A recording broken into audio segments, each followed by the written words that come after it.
Break के बाद आप सभी का स्वागत है। बढ़ते आगे और अब बात करते हैं जयपुर से आ रही इस बड़ी खबर की। जयपुर में विजिलेंस ऐप की लॉन्चिंग की गई है। ऊर्जा मंत्री बीडी कल्ला ने इस ऐप की लॉन्चिंग की है। तीनों विद्युत वितरण निगम के लिए ये ऐप लॉन्च की गई है और इस ऐप के जरिए ऑनलाइन चेकिंग की जाएगी। विद्युत भवन में कार्यक्रम का आयोजन किया गया है। तो जयपुर में विजिलेंस ऐप की लॉन्चिंग की गई है। ऐप लॉन्च किया गया है। उसका प्रमुख उद्देश्य ये है कि कोई भी उपभोक्ता ये शिकायत नहीं कर सके कि मेरी विजिलेंस गलत हुई है। उसका स्पष्ट प्रमाण इस ऐप के माध्यम से आ जाएगा। आप जानते हैं कि नियामक आयोग के दिशा निर्देश के अनुसार, उनके मानदंडों के अनुसार ये ऐप बनाया गया है और इस ऐप में आप देख रहे हैं बहुत पारदर्शिता है। पारदर्शिता, ट्रांसपेरेंसी का प्रमुख रूप से ध्यान रखा गया है कि कहीं भी जो भी चोरी हमारी इलेक्ट्रिसिटी एक्ट के अंतर्गत धारा 126, धारा 135, 138 जिस किसी भी धारा के अंतर्गत हुई है उसके बराबर उल्लेख रहेगा। क्या वो किस तरह से चोरी कर रहा है, चोरी का प्रकार क्या है, लोड से ज्यादा कितनी कर रहा है, अथवा सीधे ही मीटर को टेम्परिंग किया है, अथवा उसने डायरेक्ट कनेक्शन ले रखा है। इन सब बातों का वो वहां मौके पर करेगा और घर बैठे जो विजिलेंस की शिकायतें आती थी वो दूर हो जाएगी।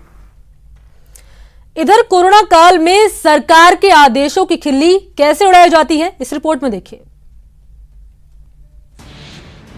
कोरोना काल में आदेशों की अवहेलना, पीठ पर बस्ता लादे स्कूल चले बच्चे, जिम्मेदार अधिकारी आंख मूंद कर बैठे।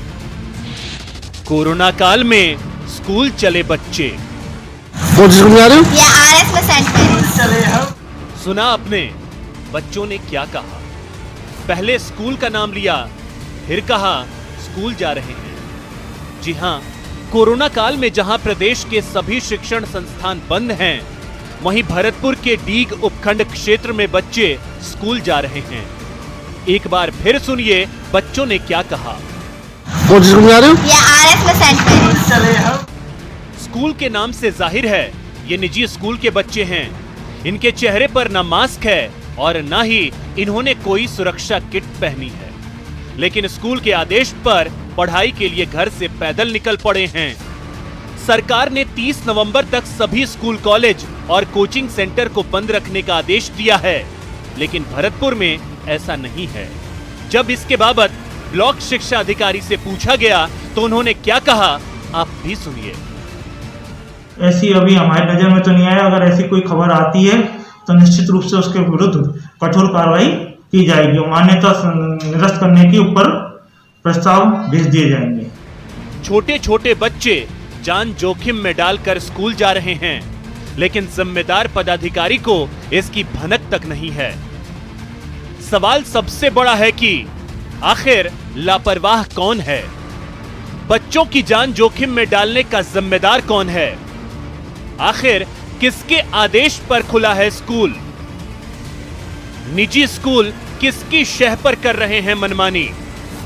फिलहाल इन सवालों के जवाब हवा में तैर रहे हैं, जिसका जवाब अभी किसी के पास नहीं है। न्यूज़ 18 के लिए भरतपुर से प्रवीण शर्मा की रिपोर्ट।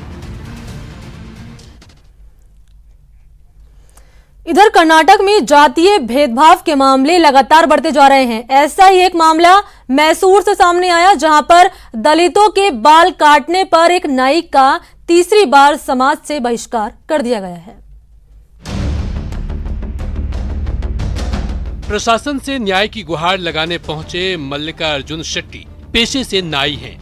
मल्लिकार्जुन और उनके परिवार का समाज से तीसरी बार बहिष्कार किया गया है।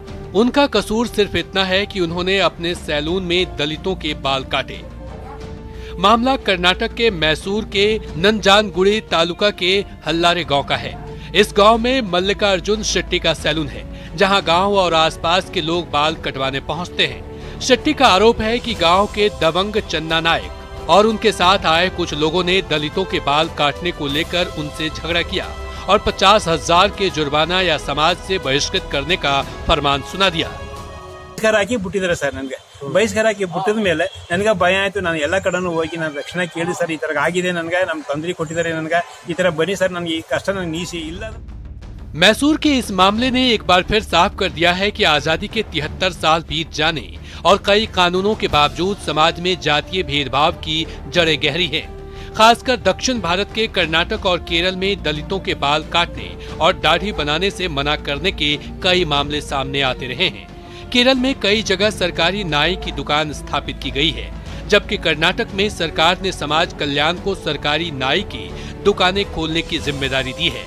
जबकि इस तरह के मामलों में सबसे पहले लोगों की सोच बदलने की जरूरत है। Bureau report, news 18 network. बढ़ते आगे और बात करते हैं कोरोना के कहर की। जी हां, सर्दी के साथ ही कोरोना की रफ्तार भी बढ़ गई है। देश में संक्रमितों का आंकड़ा 90 लाख के पार पहुंच चुका है। पिछले 2 दिन से कोरोना की भयावह तस्वीर उभर रही है। 45,000 से ज्यादा मरीज एक दिन में मिल रहे हैं। ये रिपोर्ट देखिए।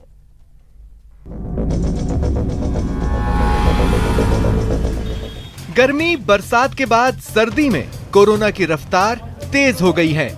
हालांकि कुछ हफ्तों में महामारी पर ब्रेक लगा था, संक्रमण में गिरावट दर्ज की गई थी। इसके चलते लोगों के मन में वायरस का खौफ हटा था। लेकिन यही कोरोना अब तेजी से अपने पांव पसारना शुरू कर चुका है। जानलेवा वायरस कहीं दूसरी तो कहीं तीसरी लहर बनकर आफत ला चुका है। राजधानी दिल्ली में तो इसका साफ असर देखा जा रहा है। वहां वायरस का तांडव ऐसा है कि वायरस के चलते 8,000 से ज्यादा लोग अपनी जान गंवा चुके हैं, जिससे लोग दहशत में जीने को मजबूर हैं। स्वास्थ्य मंत्रालय की ओर से जारी आंकड़ों के मुताबिक गुरुवार को कोविड-19 के 7,546 नए मामले सामने आए। वहीं कोरोना से राजधानी में 98 लोगों की मौत हुई। इतना ही नहीं, राष्ट्रीय राजधानी में संक्रमण के मामले 5,10,000 के पार चले गए।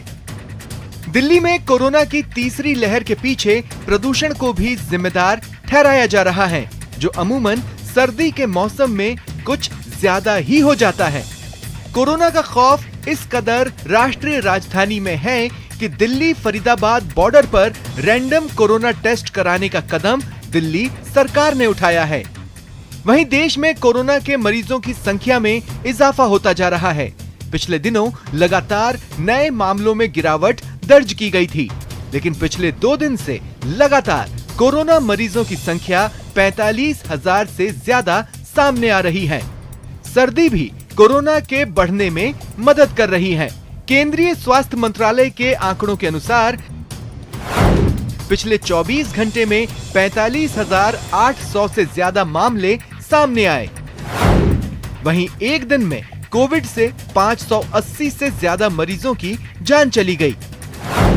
वैसे देश में कोरोना मरीज की संख्या गुरुवार तक 90 लाख के पार पहुंच गई है। वहीं वायरस के चलते 1,32,000 से ज्यादा लोगों की मौत हो चुकी है। आंकड़ों से साफ है कि कोरोना लगातार बढ़ रहा है। मौसम में आई ठंडक के चलते इसका रूप विकराल होता जा रहा है। सिर्फ भारत में ही नहीं, दुनिया भर में कोरोना वायरस के बढ़ते मामलों से चिंता बढ़ती जा रही है, जिससे लॉकडाउन का डर बढ़ता जा रहा है। खैर, जब तक वैक्सीन नहीं आ जाए तब तक इस जानलेवा वायरस से बचने के लिए मास्क, सैनिटाइजर और सोशल डिस्टेंसिंग का पालन करना जरूरी है, क्योंकि इसी हथियार के जरिए कोरोना से हम लड़ाई जीत सकते हैं। Bureau report, news 18 network.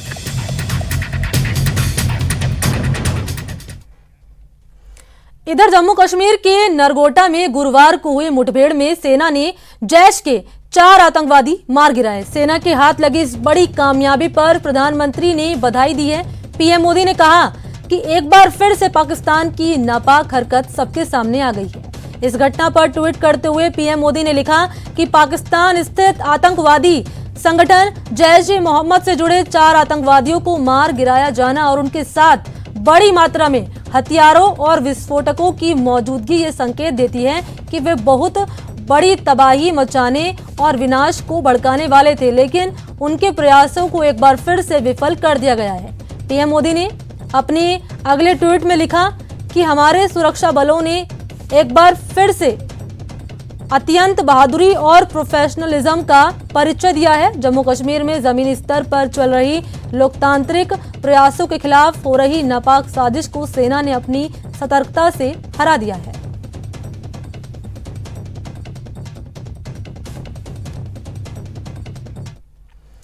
तो चलिए इसी के साथ इस बुलेटिन में इतना ही। अपने पसंदीदा चैनल न्यूज़ 18 राजस्थान की ताजा तरीन खबरों को देखने के लिए आप विजिट कर सकते हैं हमारी वेबसाइट news18rajasthan.com। नमस्कार।